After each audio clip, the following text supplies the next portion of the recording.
Episode of Aussie English.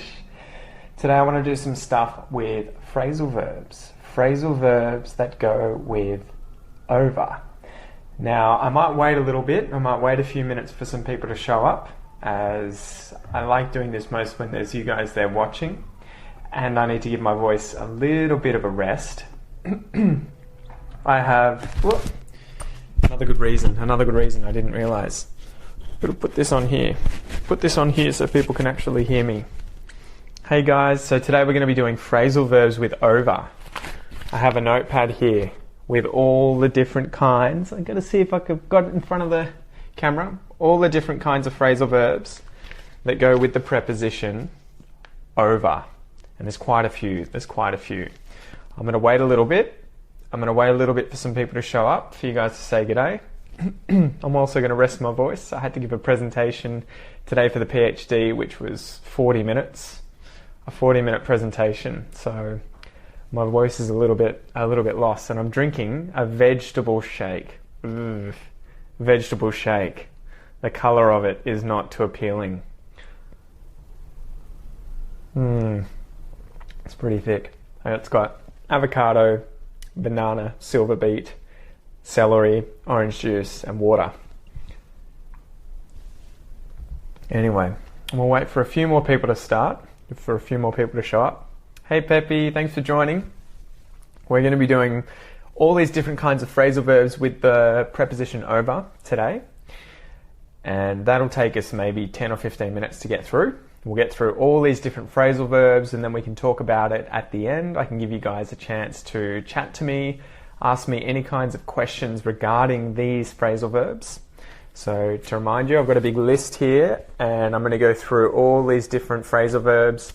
I'm going to try and focus a little bit more on the concepts, the basic idea of why we use this preposition over with these phrasal verbs. And then at the end, you're going to have an opportunity to ask me questions down below. So if you have questions that you're thinking about and you want to think, how can I ask these? Think about that during the lesson, write them down and get ready to post them at the end. Or if you think of them during the lesson, just hold them in your head. Anyway, we're at about 5 or 6 people, so maybe I should just start. All right. So phrasal verbs are common in English, guys. We use them all the time. Native people use these in place of a lot of other verbs. We use them instead of a lot of other verbs. They're often seen as difficult and annoying and frustrating for people who are learning English as a second language, and I know they're incredibly annoying at times, but they are used quite a lot. And when you break them down and get the basic ideas, the basic concepts of how the preposition after the verb is being used and the different ways in which it's being used, you can start to form these phrasal verbs yourself without having to memorize them. You can just think, what's the verb that I want to use to describe the action, and what's the preposition to describe the movement or the way that things are taking place, the way that that action is being carried out. So we've talked about that in the past, and I want to talk about that a lot today. All right. So the first one is verbs of movement with the preposition over. So a verb regarding movement, can you think of any? Can you think of any and put them in the comments?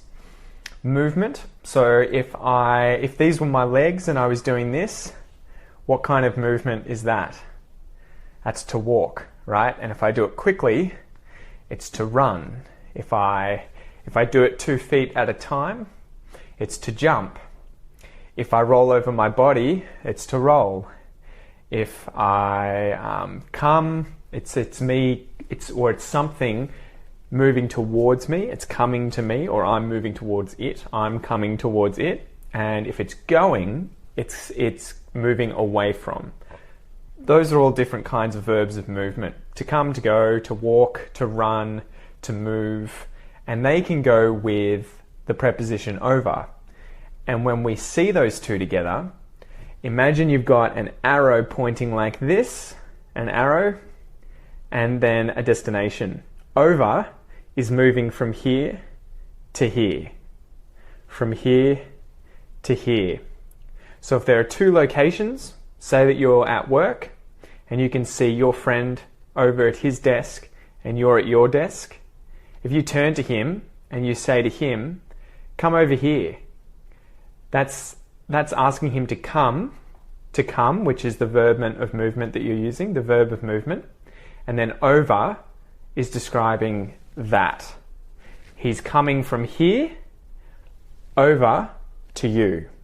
So he's coming over. Can you come over? That's just, can you come here? Can you come over here? Over is talking about that movement, like this. And so if I said to someone, if you were both standing next to each other at work and you wanted to send him over to his desk, you could say to him, can you go over to your desk? Can you go from here over to your desk? So we can use that with, can you run over? Can you run over there? Can you walk over there? Can you go over there? Can you move over there? Can you jump over there? It can go with any of those verbs. The basic idea is that you're moving from one place to another place. That's the over. So you could think of it as literally going over a distance, going over. So that's the first one. The next one is verbs with over where something falls, like this. So if I'm standing up like this and I fall over. I fall, this is the movement, falling. So I go from high to low, I fall. And this movement is over. So it's going from this to this, from vertical to horizontal. What's another example? So if I had this jug here of vegetable liquid that I'm drinking, my shake, if I bump into it, if I hit it with my hand, it falls over and spills out.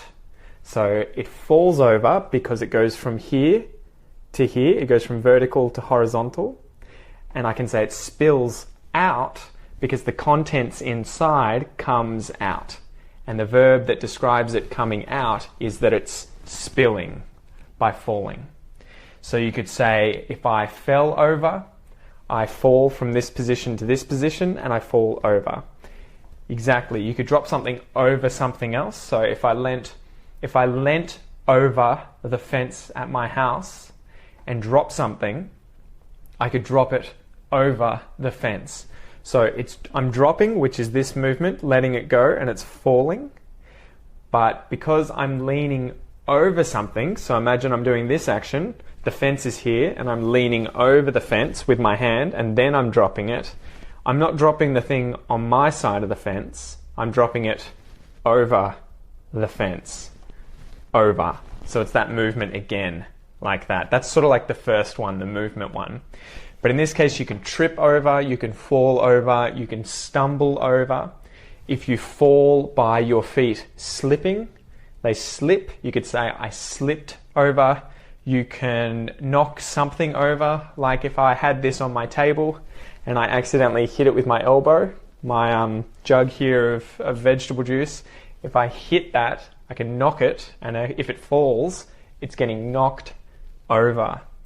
Someone can bend over, so if I stand up and I do this, and look, I'm literally doing this with my body, I'm bending over like that. And you can also keel over, which means to die. So you'd imagine if you're standing like this and you fall and you're dead, you can keel over. That's another phrasal verb. All right, number 3, a third way of using a phrasal verb with over is if you're driving your car, imagine you're driving your car and you drive on top of a squirrel or a rat or a dog. You drive on top of a bump on the road.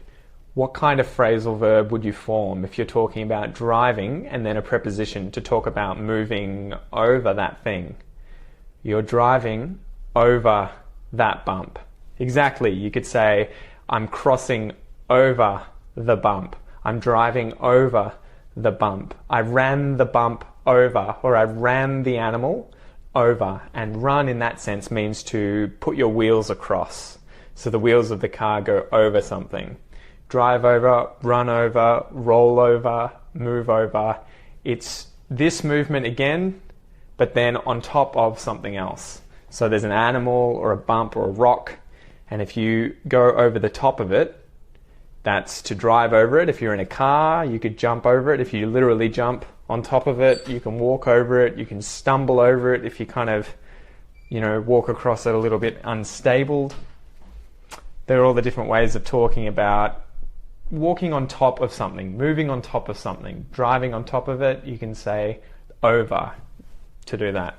And you can also say to roll over. So if you are rolling on the ground and you're rolling over like this, you're doing somersaults on the ground, you're rolling over. You're going head over feet, you're rolling over. All right, what about another one? Imagine that I have some contents in my container here, and it is filling with water, and it gets to the top. If it comes out of the container, it goes over the edge of the container, then I can say that it flows over the container. I can say that it's spilt or it's spilling over the container. And if I am boiling what's in here, so if this was on the stove and I was applying heat to the bottom of it to boil the contents, if the contents came out over the top of this, I could say that it's boiling over. It's spilling over. It's tipping over if the thing falls. That's the fourth one. We can think about this more abstractly, guys. If someone comes to my house and stays for the night, because they're staying from one day overnight to the next day, I can say that they are staying over, that they are sleeping over, that they have come over to my house, they've walked into my house, they've come over to my house, maybe they walked in and they tripped over the doorstep, they've fallen over, they've hurt themselves, so I put them on the couch and I say, you can stay over, you can sleep the night, you can sleep over at my house tonight, you can stay over. Over in this sense is that same idea of passing from one thing over to another thing, but it would be over the night. So if you stay over, if you sleep over, you're staying overnight.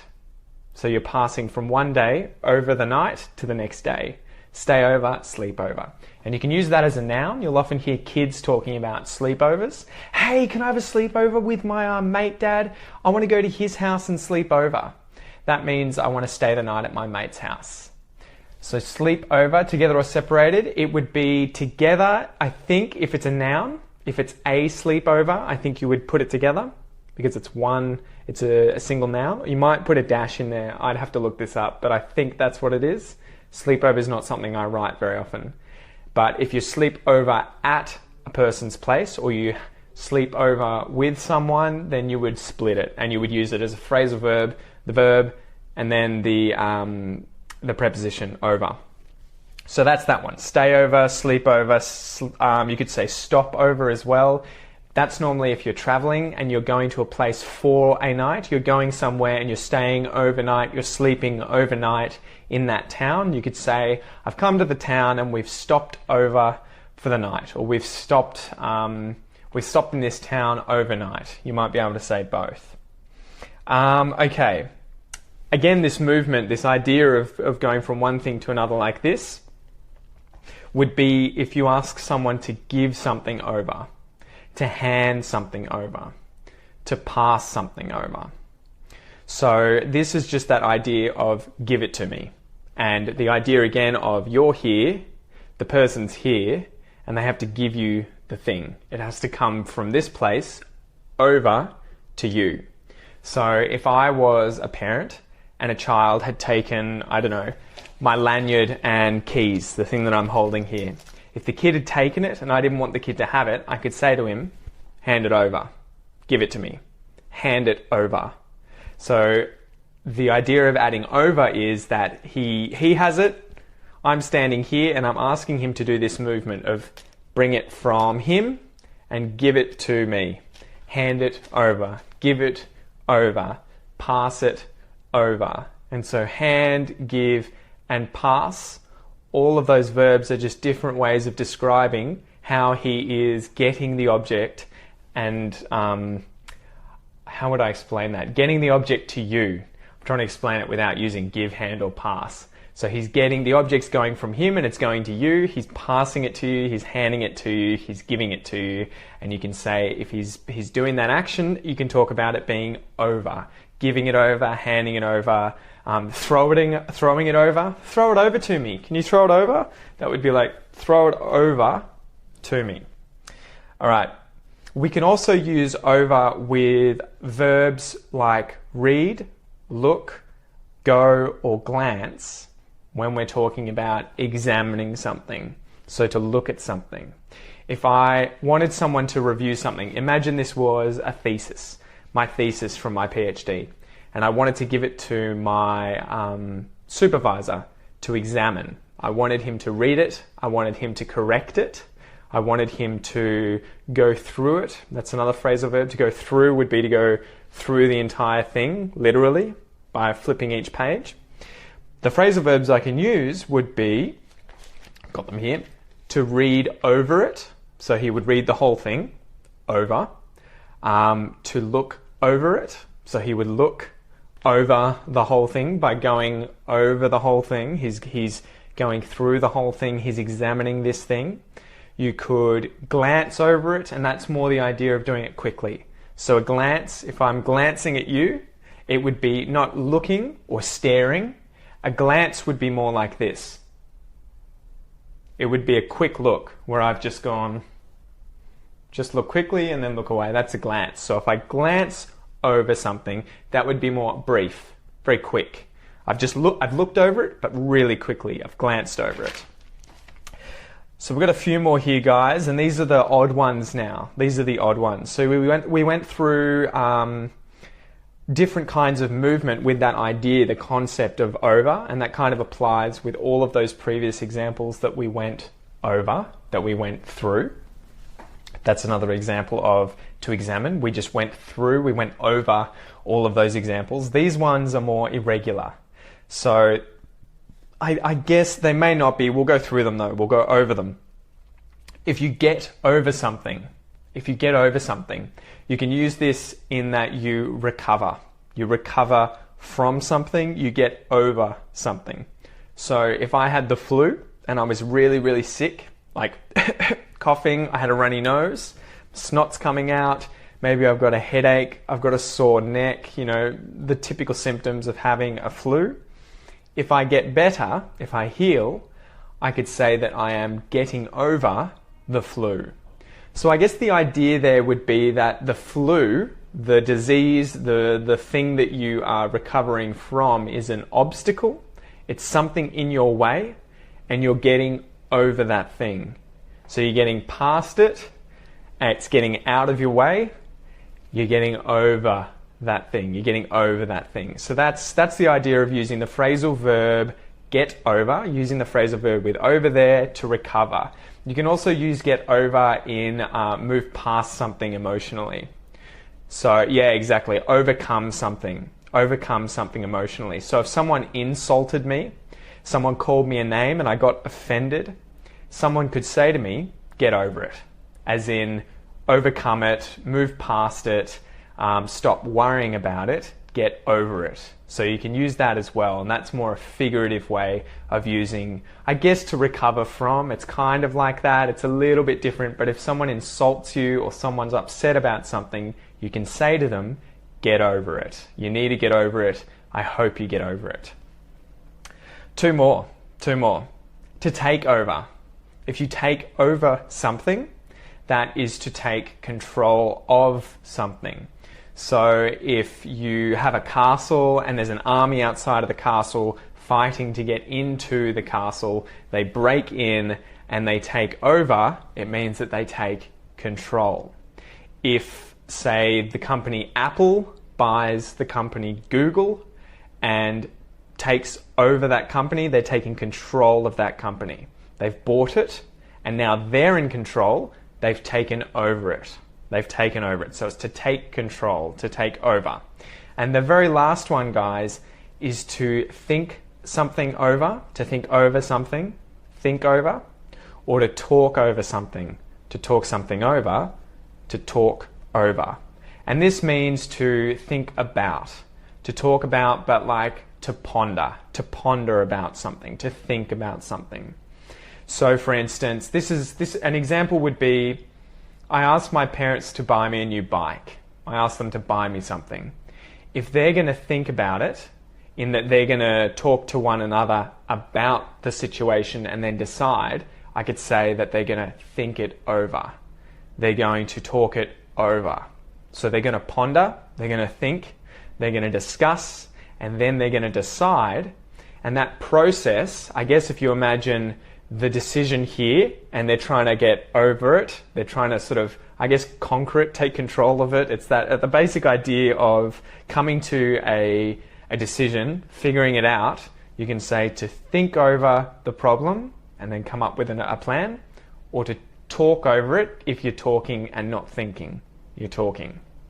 So those are all those different ways of using phrasal verbs with over, guys. Most of them make pretty much literal sense. The basic idea that you want to have in your head when you're using these phrasal verbs is that there are, I guess, two things that are being acted upon. So, for instance, a person giving something over to someone else, handing something over, throwing something over, passing it, and it's going from one place like this to another place. So imagine someone walking over a bridge. They have to walk up and then over a bridge like that. So if you've got any questions, now's the time, guys. We'll open it up for you guys to ask any sorts of questions that you would like regarding phrasal verbs with over, phrasal verbs in general. You can ask me about other things regarding English, expressions, things about Australia, anything you want. This is your time to ask questions about anything you want and give me something to talk about. And I might have a little drink of my vegetable shake while I'm waiting for you guys to post something.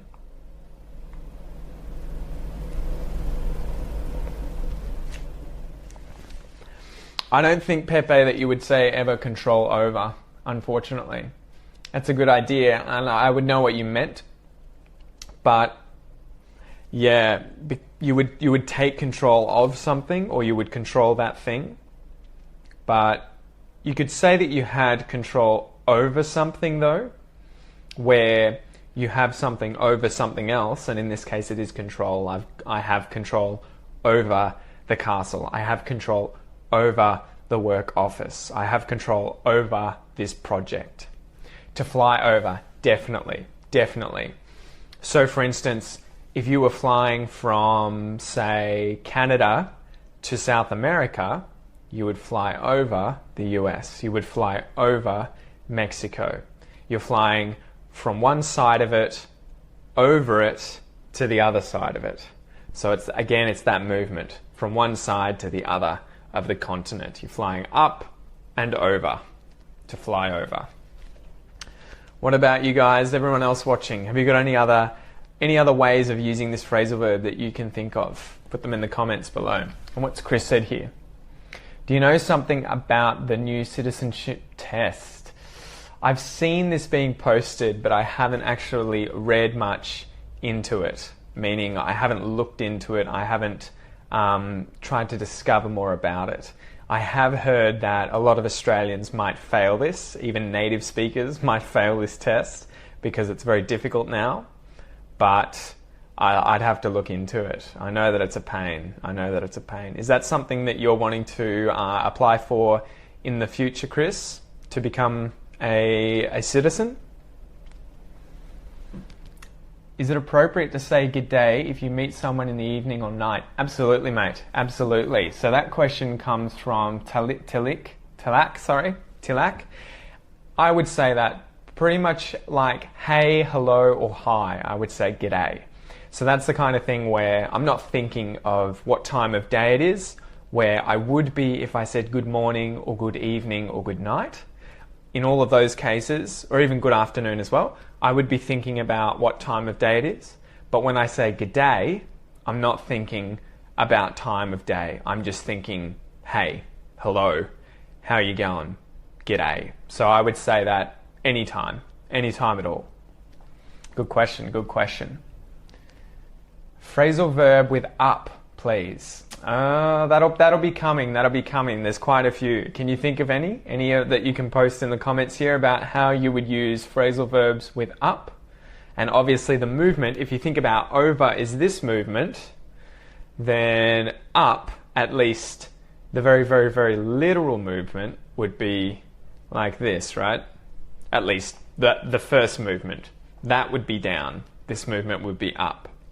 But what about everyone else watching? Have you got any other questions regarding English or phrasal verbs? There might be some of you who have only just arrived and you'll have to go back and watch, but we went through 10 or more different meanings of phrasal verbs that take over after them, the preposition over that goes after verbs.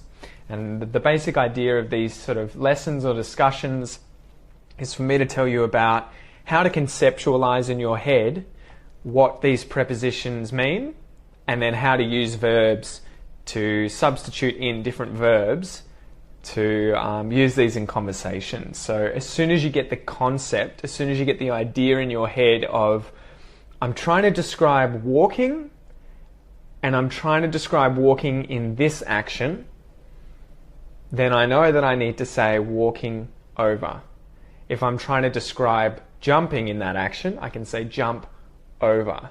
So that's the best way to practice phrasal verbs, guys, at least ones like this where they have a literal sensical meaning, whereas there are other phrasal verbs like to look something up. That might be okay, but there are certain phrasal verbs like figure something out where there's no real literal reason that we use out in that sense, at least off the top of my head. So any other questions, guys? Put some questions down here in the comments, whether it's about phrasal verbs, whether it's about Australia, about English, about pronunciation, about grammar, anything you guys like. This is your chance to ask away. You can ask any question you would like, and I will try and answer it as best I can.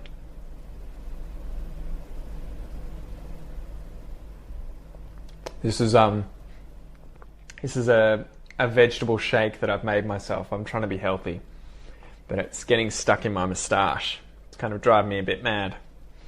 So forgive me if I'm a bit messy. Any other questions, guys? Give me something. What else can we discuss regarding phrasal verbs with over? With over. I could go through some anecdotes or some stories if you want and try and use all of these different phrasal verbs. But I want to answer your questions. So if you guys have any kind of questions that you need help with, this is your time to ask. So chuck them in the comments.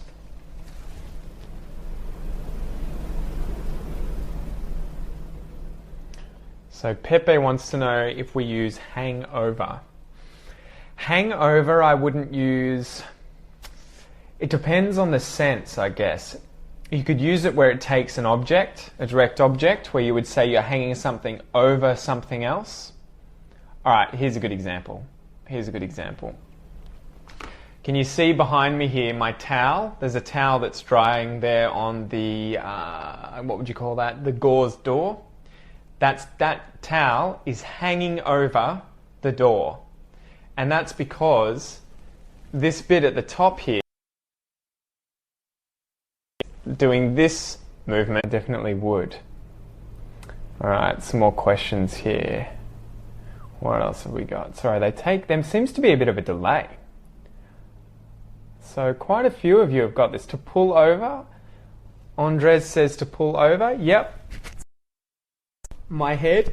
So again, the verb is describing what you're doing, that you're pulling, and over is the movement that's occurring, or the way in which the thing that you're acting on is moving. So it's moving over something else. So if I pull a scarf over my head, I pull a blanket over my head, definitely.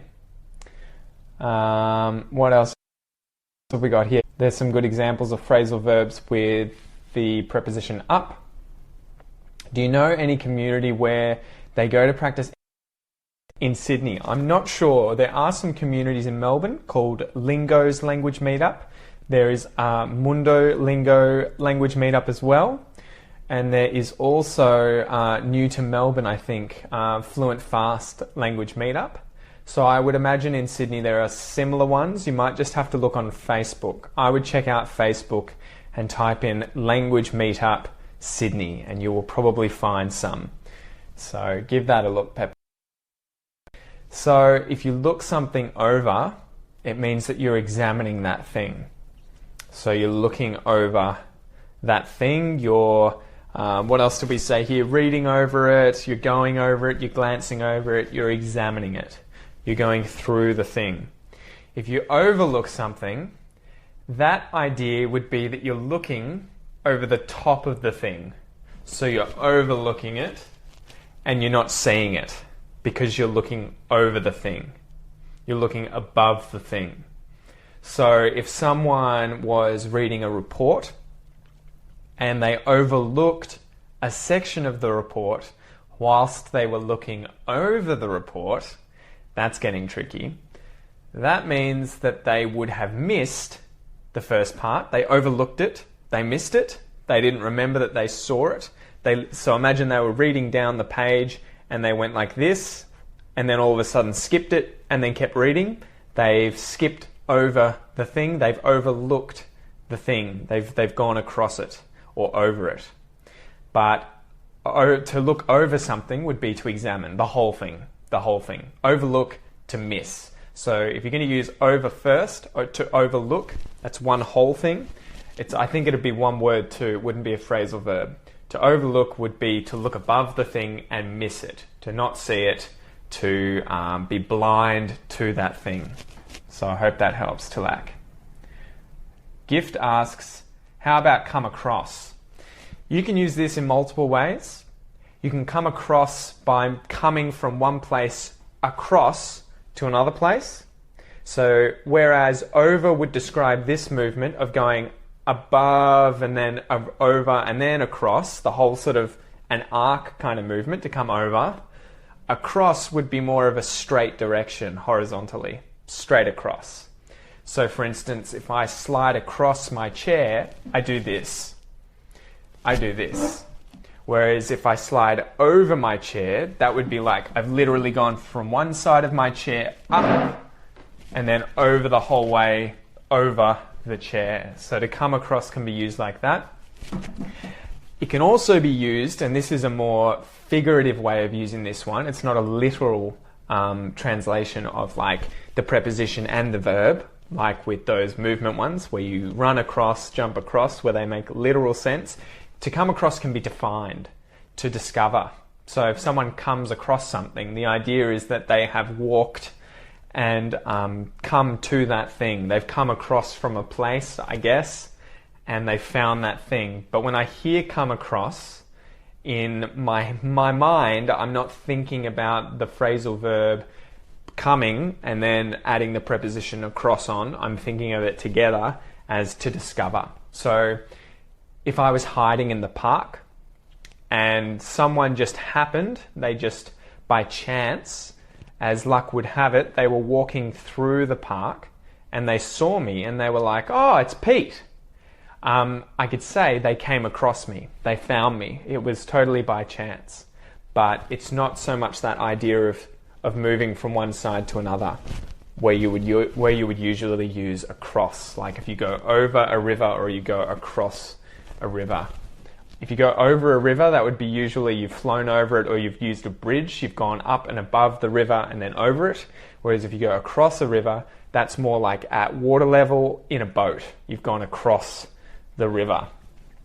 What else? What has Chris said here? Can we plan one day and have a video about the different pronunciation of Australian English from British and American? I can try. I can definitely try. I would consider myself an expert in Australian English and not necessarily American and British English. So I can probably give you examples of how Australian English differs from the other two, but I might not be able to point out a lot of other aspects of those accents, which there are, I'm sure, a multitude. There's probably heaps with regards to, especially American and British English. fact, yeah, both of them have loads of accents where Australian English doesn't tend to have. Guys, so forgive me for that if there's some issues. You can go to Lingos, which is on Monday, Wednesday, and Fridays, and that's one that I try to go to on Wednesdays sometimes. That is in the CBD of Melbourne, and I think it's from about 6 o'clock until 11 o'clock. And there is also Fluent Fast, I believe, which is in Melbourne Central on Wednesdays. I think that's in the Lions Club. That's a bar in Melbourne Central. And then there is Mundo Lingo, which I believe is in the German Beer Cafe or European Beer Cafe. Maybe it's the European Beer Cafe, which is on, I think it's on Elizabeth Street in Melbourne. So those are 3 places you can go. They're 100% free. You go and you can practice any language you like, but primarily English. And what else have we got? I'll do some more questions here before I go. Will using phrasal verbs help to get a better score in the TOEFL and IELTS speaking test? I think it's not so much whether or not you use them, I think it's how you use them. So if you could probably get a pretty good score in the IELTS without using any phrasal verbs, although it might be difficult because there would definitely be a lot of verbs that we wouldn't say as commonly in place of phrasal verbs. So there would be common ways of explaining stuff that would use phrasal verbs. So I guess to break it down, if you do use them and you use them correctly, I think definitely, because you'll sound a lot more natural. But if you're uncomfortable with them, I would just say stick with what you know is correct and what you're comfortable with, and use that in any IELTS test that you do. So ultimately, maybe try and use phrasal verbs, but if you're uncomfortable, don't jump in all out and go crazy with them, because it might sound strange if you misuse them. Estefania asks, could you pronounce figure out? When you say figure alone without out, the R doesn't sound, right? Yep, exactly. Figure, and then out, figure, out. But if I join the two, I say the R, figure out. That's an Australian aspect of our pronunciation, where words that end in things like U-R-E, E-R-O-R-A-R, etc., we say as an sound, but if the word that follows those words starts with a vowel, as in the case with the word out, it starts with a vowel sound, then we have to say the R at the end of the preceding word. So we would say figure out. What are some other examples? I don't know. But yeah, if there's an R at the end of the word and then a vowel, you would pronounce the R. Any other question? Yeah, so pop over. We can use pop over, definitely. That would be like to go to someone's house, to pop over, to visit, to come over to a person's house. Definitely. You can say pop over, and that is the kind of phrasal verb natives would use a lot, especially in Australia. I would say that to my friends all the time. Do you mind if I pop over? I might pop over later. Did you want to hang out? I'll pop over. I'll come over. I'll go over to your place soon. In an upwards motion, so for instance, if you bring something upstairs or you bring something up to the second floor, you're bringing the thing upwards. You're going up and you're bringing it. You can also use it with regards to topics in conversation. So if I bring something up in conversation, it means that I am suddenly talking about that thing in conversation. So I'm bringing it up. I'm bringing up a subject, a topic.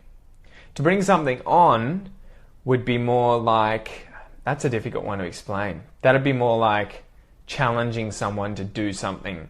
So, and especially to you. So if someone challenged you and said, I bet I can beat you at jiu-jitsu. I bet I could beat you in cards. I bet I could beat you in something else. You could say to them, bring it on.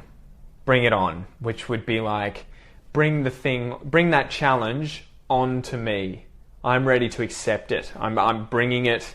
I want you to bring it on. I want you to bring it on. So that's another good example, to overhear something. That I imagine like overlook, where you're looking, but it's over something, and so you've missed it, you haven't seen it, you've overlooked it. If you overhear something, that's like without you wanting to, you've heard something. Or it could be, I guess it could be you were being nosy and you were trying to listen, but it would be like the sound is away from you and it's come over and into your ear. So someone's conversation.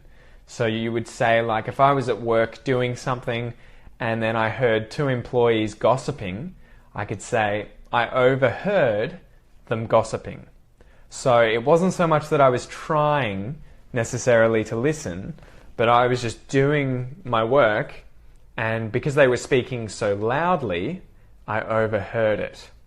I overheard it. So I heard the thing come over into my ear. I overheard it. I overheard it. So that's an example there. Any other questions before I finish up, guys? Any more phrasal verbs you want to discuss or you want to hear me use in a sentence? Flora wants me to use bloody oath. Bloody oath. That's a very Australian slang term. It's not extremely rude. I wouldn't consider it rude if I heard someone say that. It's kind of a polite way of swearing to say bloody oath. You could use it as an exclamation. So if someone's shocked about something, they might say, oh, bloody oath. Bloody oath. It's kind of like crikey. Jesus, crikey, bloody oath. But I think most of the time I would hear this when someone agrees, and agrees to you or to something you've said excitedly. So if someone said to me, do you want to go to the beach? And my response was, hell yeah, I want to go to the beach. I might say, oh, bloody oath. It's kind of like me agreeing. It's me being like, that is bloody true, bloody oath. I don't know why we use the verb. I don't know why we use the word oath. I don't know, an oath would be like a vow, like you are reading something and promising something. Like if I was in, a night on Game of Thrones and I gave somebody my oath, it could be that I have sworn to them that I have promised to defend them with my sword. I've given them my oath, my honor. I have no idea why we say bloody oath, but it's going to be commonly heard, especially among blue-collar, true blue, fair dinkum Australian guys especially. You might hear women say it every now and then, but you'll definitely hear people say bloody oath when you meet, rougher kind of people, more standard, hard-working Australians. Can't be used with bloody. I don't think you would ever say just oath. No, you could use it in a different sense, like you could say he gave me his oath, but you would never say it in the same sense of bloody oath with just oath by itself. So I definitely recommend using it. I think especially if you are a foreigner who speaks English as your second language, if I met you and you said to me, oh, bloody oath, I would laugh and I would love it. It would be the kind of thing that would make me really, really happy. It would make me smile. I'd be like, this person knows some really cool Australian slang. That's really funny. That said, I would avoid using it in things that are formal situations. Don't use it in job interviews. Don't use it, in those kinds of formal situations. Avoid using any kind of slang unless it's absolutely necessary and it's okay to do it.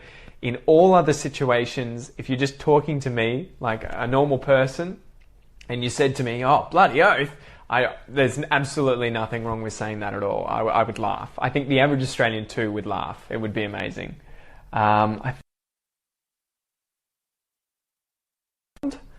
You can use these as opposites. Overwhelmed, underwhelmed. So imagine they're opposites. If you go over something, you're going above it. If you go under something, you're going below it. So over, under.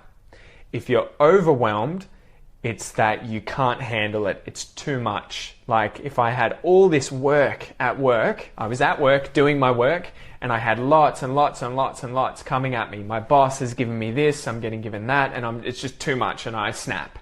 I can't hack it. I can't take it. It's too much. I could say I'm overwhelmed. I'm overwhelmed. Overwhelmed. However, if I got the job and it was boring because there was nothing to do, I could say that I'm really underwhelmed. Underwhelmed. So that's the opposite of overwhelmed. So what else could say? What else could you say? If you walked into a party and the music was really loud, really, really loud, it hurt your ears, you could say that it was overwhelming. I walked in and I was overwhelmed by the music. It was really overwhelming. It was just too much. I couldn't take it. However, if you walked into a party and there was no music, maybe no one was dancing, no one was drinking, I could say, well, I'm really unimpressed. I'm really underwhelmed. This is really boring. I'm not shocked at all. I am just, this is really, really dull. It's really boring. I'm underwhelmed. So there are some examples. Overwhelmed and underwhelmed. Have we got anything else here? What is the difference between over and above, at least in terms of, I think, above would be the situation, so where you are. So if something was sitting here, like a bird was hovering above my head, it's just sitting here, above. Whereas if it flew from one side over my head, above my head, to the other side, it made that movement. That's over. That's this movement over. The position is above, but the movement is over. I hope that makes sense, mate. So for instance, if I drive, so when I go across a bridge, if I drive across a bridge, I'm driving over a road, I'm driving over a bridge, driving like this. If there's cars going under the bridge, when I drive over, I'm above the cars that are under. So they're opposites, above and over. Above is the position, being on top of, being higher than, and over is going from one side to the other like this. I hope that makes sense.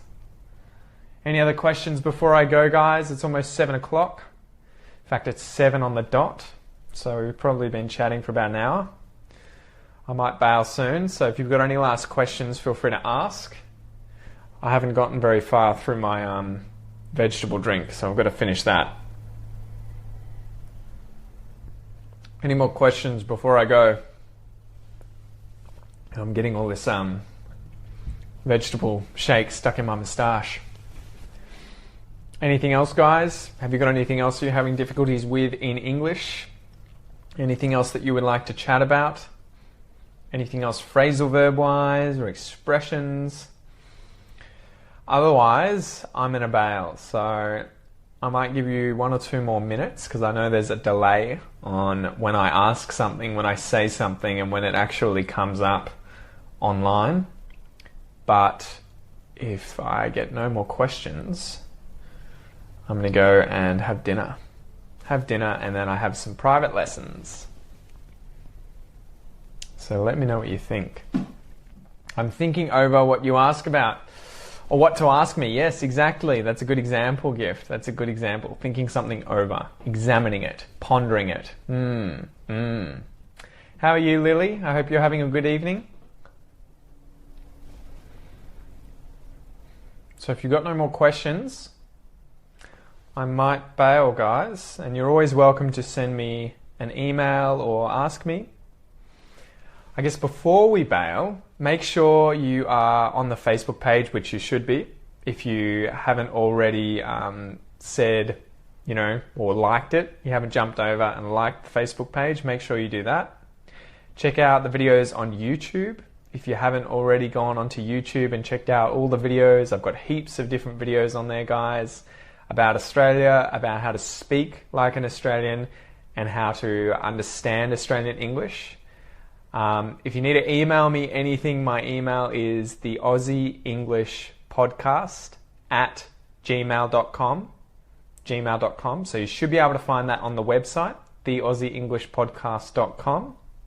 And if you already are listening to the podcast and you want to take your English to the next level, you want to actively improve your English, you like studying and you want exercises to go over these kinds of things, like these phrasal verbs, every single expression episode that I do, I give out a lot of bonus content for people who sign up to be members. So you can sign up to be a member on the Aussie English website, on the podcast website. Click Learn English Faster. I'll put it below. I'll put the link below. And each week you get a transcript of the expression episode, as well as phrasal verb exercises, substitution exercises, grammar exercises, and most importantly, pronunciation exercises. So you can speak like an Australian. So I'm sure most of you have noticed at the ends of all the expression episodes, I like going through a secret tip, a sort of a technique that you can use to sound a lot more like a native Aussie. If you want these, all the bonus exercises that I create, all the MP3 files, the audio files that you get extra if you sign up, then make sure you go to the AussieEnglishPodcast.com and click Learn English Faster in the top, and you can try it for $1. So go and check it out there, guys. Otherwise, make sure you check out the YouTube channel. Just search Aussie English, and make sure that if you're not already, listen to the podcast. You can listen anywhere, anytime. Put the podcast in. It's free. Listen to it on your phone. You can download podcast apps for free and then just search Aussie English Podcast and give it a listen. And make sure you leave a review. And if you have any suggestions for what expressions you would like me to do in these podcast episodes, put them in the comments here. Send me a message on Facebook. Again, you can send me an email at theaussieEnglishPodcast@gmail.com. You can send me an email. You can say g'day, give me an expression, or anything else you would like me to talk about on the podcast, and I'll consider doing that. And if I have time, I'll do it as soon as I can. Anyway, guys, I might try and do another one of these live episodes soon. I might try and do one this weekend. It seems like 7 p.m. is a good time for you guys, especially seeing as most of you are in Australia. So if you have a chance, put down what time you would like and where you live. If you live in Sydney or if you live in Perth, because I need to know the time difference. I'm in Melbourne. If you have a suggestion for what time and what day, put it in the comments, or again, send me a message and I'll try and consider it. I will try and do one on Thursdays from now on. We'll see. We'll see how I go, but I'll aim to do one next Thursday at the same time from 6 until 7. And then I might try and do another one on the weekend. Anyway, I will chat to you all later, guys. Thank you so much for watching. Thank you so much for being involved. And make sure next time you ask even more questions, guys. I want to give you as much attention as I can and help you with your English as much as I can. So until then, peace out, guys. I'll see you later.